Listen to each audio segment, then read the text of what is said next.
कटाव से भयावह हालात।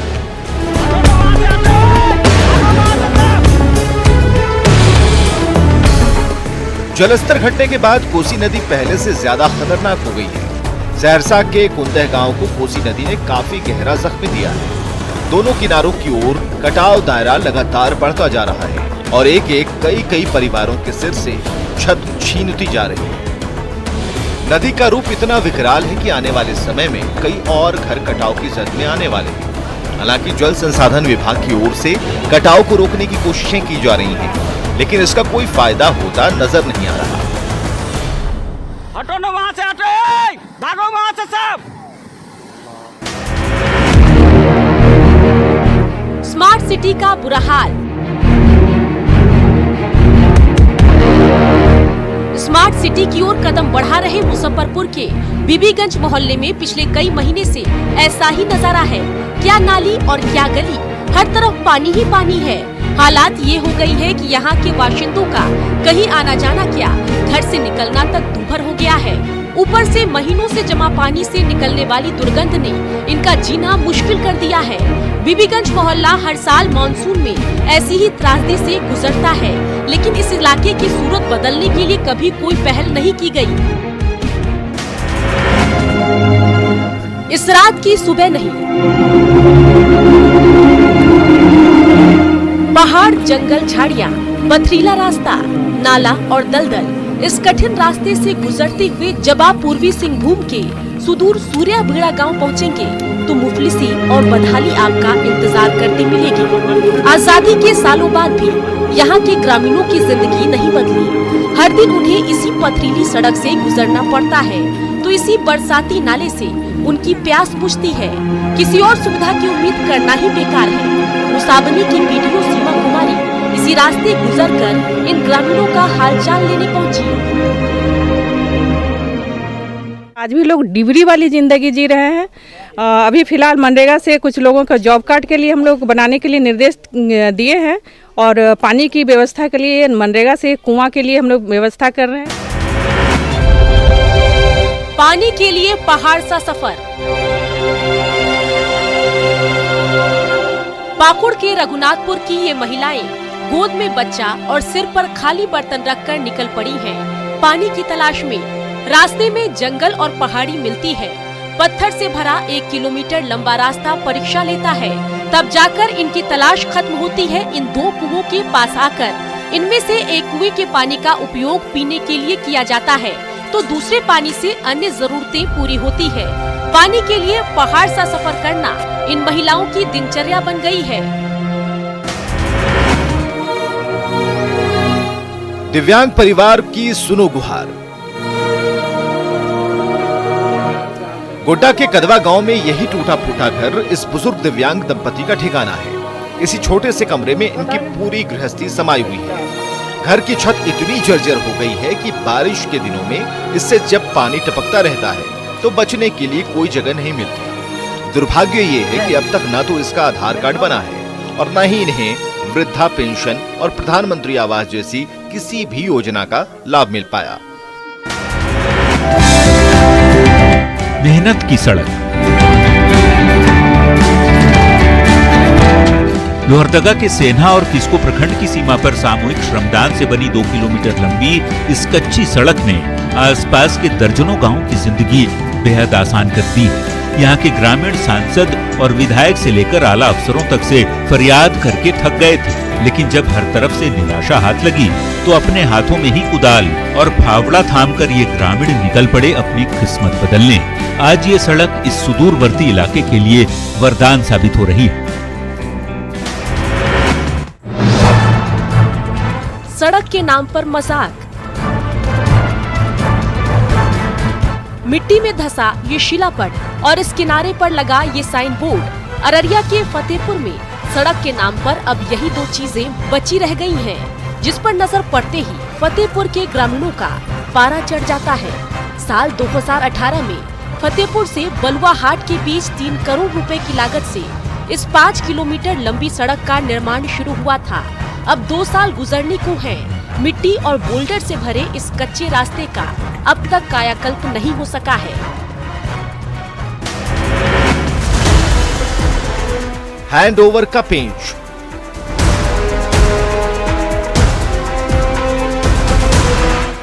मुंगेर में 88 लाख रुपए की लागत से 5 साल पहले ही ये ट्रेजरी बिल्डिंग बनकर तैयार है, लेकिन हैंडओवर के पेंच के चलते इस पर अब तक ताला लटका है। आज हालात ये हैं कि दफ्तर के अंदर धूल का गुब्बार फटता जा रहा है और लाखों रुपए का फर्नीचर बर्बाद हो रहा है। तो कैंपस के बाहर चारों ओर घास और झाड़ियां उगाई हैं, जबकि मुंगेर का कोषागार कार्यालय अब भी पुराने और जर्जर बिल्डिंग में चल रहा है। इस बिल्डिंग में कुछ कमियां हैं, जैसे कि बाउंड्री बनाना, गेट बनाना या फिर पहुंच पथ का निर्माण करना। तो इन सब के लिए विभाग से बातचीत हो रही है, अतिरिक्त अलॉटमेंट की भी मांग करी गई है। हादसे से नहीं लिया सबक। हजारीबाग नगर निगम दफ्तर में 1 माह पहले शॉर्ट सर्किट की वजह से आग लगने से लाखों रुपए का नुकसान हुआ था, लेकिन नगर निगम प्रबंधन इस हादसे से सबक लेने को तैयार नहीं दिख रहा। निगम के दफ्तर में अब भी लापरवाही का आलम है। इमारत की दीवार पर बिजली के बेतरतीब तार यूं ही झूल रहे हैं, तो आग से बचाव के लिए अब तक कोई उपकरण भी नहीं लगाया गया है। उस ओर हम लोग जरूर ध्यान देंगे कि नगर निगम में भी अग्नि से लड़ने के लिए जो भी इक्विपमेंट है हम जरूर लगाएं। 2 विभागों की जंग से पानी पर आफत। ये चक्रधरपुर का पीएचईडी दफ्तर है और इसके मेन गेट के सामने यहाँ पर चक्रधरपुर नगर परिषद की नई इमारत बन रही है। इसके लिए गेट के सामने ही ये दीवार खड़ी कर दी गई है। इसका नतीजा ये हुआ है कि पीएचईडी दफ्तर आने जाने का रास्ता बंद हो गया है, जबकि इस कैंपस में पश्चिम सिंहभूम के 7 प्रखंडों में पेयजल आपूर्ति से जुड़े तमाम उपकरण रखे हुए हैं। ऐसे में पीएचईडी दफ्तर का रास्ता बंद होने से आने वाले समय में पश्चिम सिंहभूम के कई गांवों में पेयजल संकट गहरा सकता है। लौटती है। किसान चाची का कमाल। पद्मश्री से सम्मानित मुजफ्फरपुर की चर्चित किसान चाची राजकुमारी देवी महिला आत्मनिर्भरता की आइकॉन बन गई हैं। पति के बीमार पड़ने पर उन्होंने पूरी जिम्मेदारी अपने कंधों पर उठा ली। घर पर ही छोटा मोटा कुटीर उद्योग शुरू किया, फिर कारवा बढ़ता गया और आसपास के गांवों की महिलाएं जुटती चली गई। आज उनका किसान चाची ब्रांड अचार और जैम घर घर में फेमस हो चुका है। सास बहू का गुरु चेला ऐप। सास बहू का झगड़ा घर घर की कहानी है, लेकिन धनबाद के इस सास बहू की जोड़ी की केमिस्ट्री ने समाज के सामने अद्भुत नजीर पेश की है। आपसी तालमेल और सोच समझ के जरिए इन्होंने ये गुरु चेला ऐप तैयार किया है, जिसने छात्रों और शिक्षकों के बीच की दूरी कम कर दी है। इस ऐप के जरिए घर बैठे छात्रों को हर विषय के विशेषज्ञ टीचर्स का मार्गदर्शन मिल रहा है, तो कोरोना काल में खाली बैठे शिक्षित बेरोजगारों को भी कमाई का एक और मौका मिल गया है। रांची का खादगड़ा बस स्टैंड।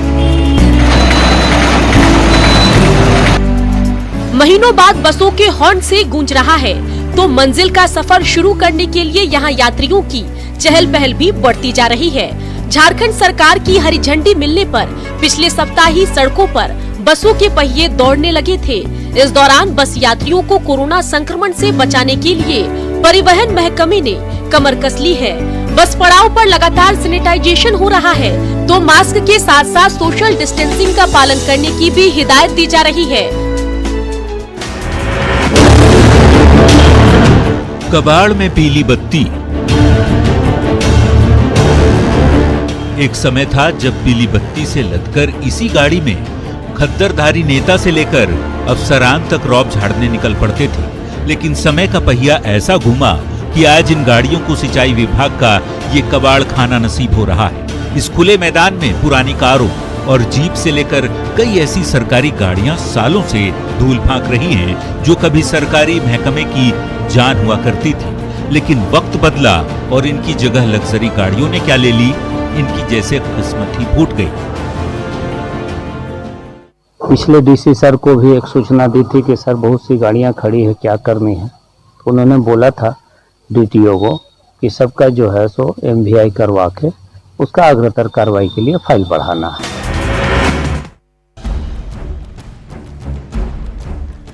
हम नहीं सुधरेंगे। बोकारो में कोरोना की रफ्तार लगातार तेज होती जा रही है। यह महामारी रोजाना सैकड़ों लोगों को अपना शिकार बना रही है।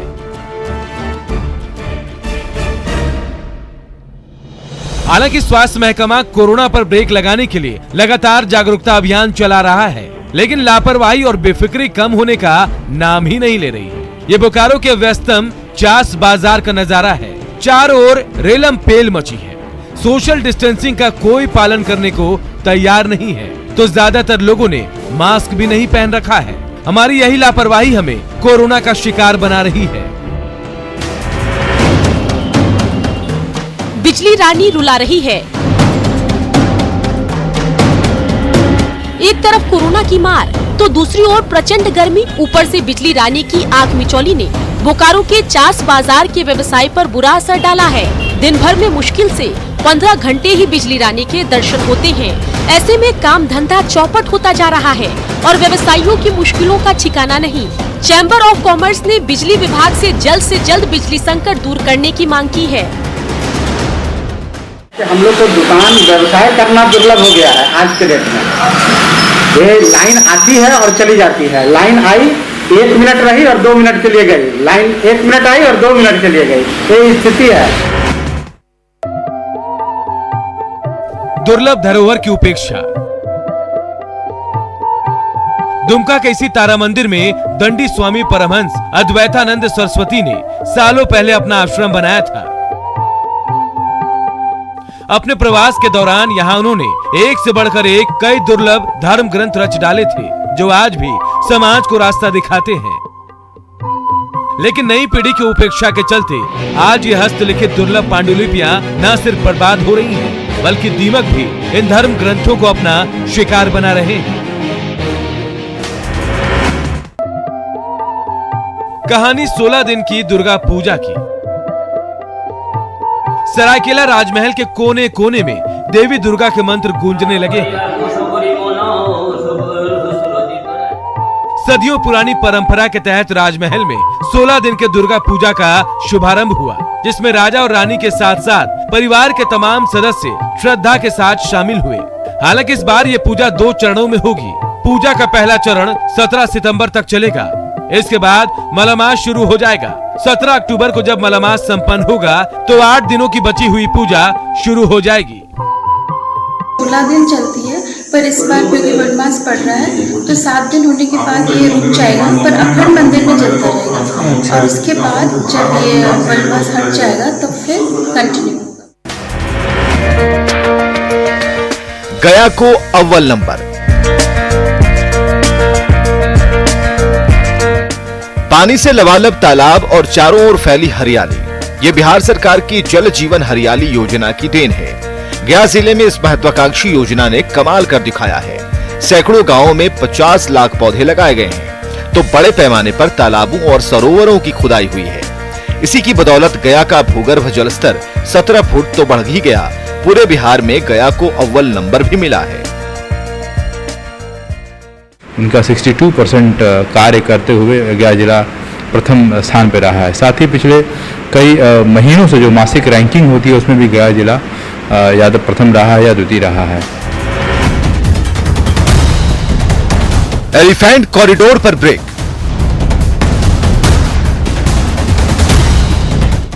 झारखंड पश्चिम बंगाल सीमा पर बहरागोड़ा में ये वो 10 फीट चौड़ा और 8 फीट गहरा ट्रेंच है, जिससे एलिफेंट कॉरिडोर का रास्ता अवरुद्ध हो गया है। इसका नतीजा ये हुआ कि जंगली हाथियों का बड़ा झुंड बहरागोड़ा में फंस गया है और इसका खामियाजा यहाँ के ग्रामीणों को भुगतना पड़ रहा है। मदमस्त हाथियों के इस काफिले ने बहरागोड़ा में अब तक न सिर्फ कई एकड़ की फसल रौंदी है, बल्कि दर्जनों घरों को नुकसान पहुंचाया है। पूर्वी सिंहभूम की डीएफओ ममता प्रियदर्शी ने जल्द हालात सुधरने का दावा किया है। ये बंगाल बॉर्डर पे है और ये एलिफेंट ट्रेंच प्रूफ ऐसा बनाया गया है कि एलिफेंट इसको क्रॉस नहीं कर सकता है। ये एक प्रयास है एलिफेंट के मूवमेंट को ऑब्स्ट्रक्ट करने का, इसकी आवश्यकता एज सच यहाँ नहीं थी। इंदौर के कमला नेहरू चिड़ियाघर में गुस्सैल हाथी मोती को 25 अगस्त से दी जा रही म्यूजिक थेरेपी रास आने लगी है। उसके बाड़े में लगाए गए म्यूजिक सिस्टम से मोती को हर दिन दोपहर में 3 से 4 घंटे तक बिस्मिल्लाह खां की शहनाई, पंडित हरि प्रसाद चौरसिया की बांसुरी के साथ ही संतूर वादन सुनाया जा रहा है। इससे हाथी का गुस्सा शांत होने लगा है। चिड़ियाघर प्रबंधन की माने तो अब उसका चिड़चिड़ापन कम हो गया और उसने बेवजह चिंघाड़ना भी बंद कर दिया है। आपको बता दें कि म्यूजिक थेरेपी शुरू करने के 2 दिन पहले गुस्साए मोती ने अपने बाड़े की दीवार तोड़ दी थी और जोर जोर से चिंघाड़ने लगा था, जिसके चलते मोती को संभालने में चिड़ियाघर के कर्मचारियों को खासी मशक्कत करनी पड़ रही थी। इसके बाद प्रबंधन ने उसे शांत रखने के लिए म्यूजिक थेरेपी देने का निर्णय लिया है और यहाँ म्यूजिक सिस्टम लगवा दिया। इसका फायदा ये हुआ कि मोती शांत होने लगा। इसी के साथ बाड़े में जेसीबी, ट्रैक्टर, ट्रक और बसों के टायरों को रखवाया, जिससे मोती इनसे खेलने में व्यस्त रहे। मोती बचपन से ही इंदौर चिड़ियाघर में है। सूरजपुर में ग्रामीणों को हाथियों के कहर से बचाने के लिए वन विभाग ने एक हाईटेक सायरन बनाया है। यह सायरन मोबाइल से कनेक्टेड रहता है। जिस इलाके में हाथियों की आवाजाही होती है, मोबाइल पर इसकी सूचना आ जाती है और मोबाइल से ही उस इलाके में सायरन बजना शुरू हो जाता है, जिससे ग्रामीण सतर्क हो जाते हैं। फिलहाल प्रतापपुर वन परिक्षेत्र के कुछ गांवों में यह प्रयोग किया गया है। सफल होने पर अन्य इलाके में भी इसका इस्तेमाल किया जाएगा। पहले हाथियों के आने की जानकारी के लिए वन अमले को गांवों तक पहुंचने में देर हो जाती थी। ऐसे में सायरन के माध्यम से हाथियों के रुख की जानकारी पहले ही गांवों के लोगों को मिल जाएगी। फिलहाल वन विभाग की कार्यशैली से नाराज रहने वाले ग्रामीण इस प्रयोग से वन विभाग की तारीफ करते नजर आ रहे हैं।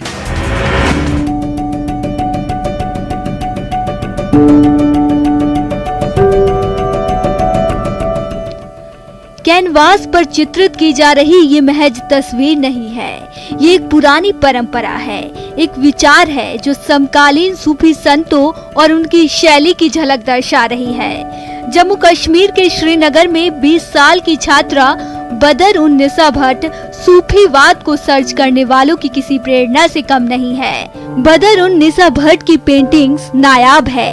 इसका अंदाजा आप इसी से लगा सकते हैं कि अब उन्हें प्रदर्शनी में कई ऑफर्स मिलने लगे हैं।